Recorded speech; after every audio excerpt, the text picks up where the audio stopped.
Hey there. So once you got started with the sales journey, you are now thinking about how to make the whole selling experience much more better. So is it possible? Yes, it's absolutely possible. And one of the crucial steps here is to connect the sales user email inbox. And in today's video, we are going to teach you how to do the same.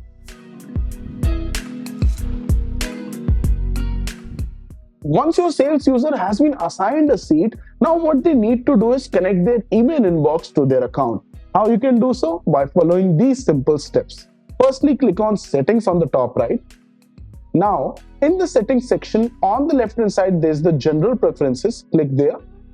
In the General Preferences, click on Email section. Here, you have an option to connect personal email. Click here. And you can save time in HubSpot and your inbox by connecting your emails, and you can also turn on inbox automation. Now connect your inbox with HubSpot, enter your email ID which you want to connect to HubSpot.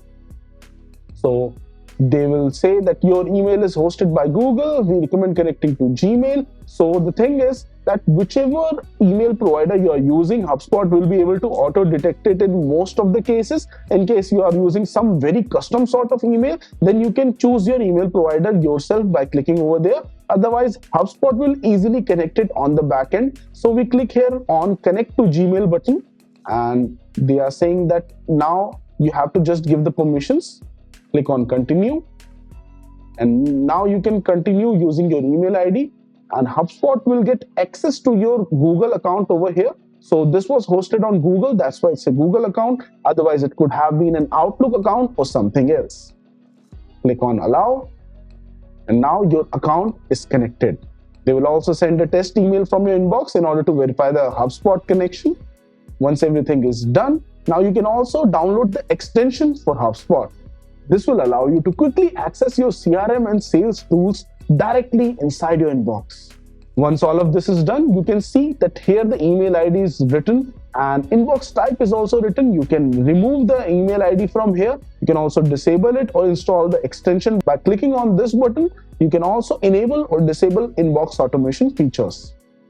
So guys, I hope you didn't run into any issues while trying to follow this tutorial, and all of the steps were crystal clear. In case you still ran into some issues, do let us know about them in the comment section below. And if you want our help in order to build something awesome of your own on HubSpot, feel free to scan the QR code on the screen in front of you, and we at CT9 would be more than happy to assist you. And for all things related to inbound marketing and all of your custom solutions or queries, feel free to visit ct9.com. I'll see you guys soon in the next video.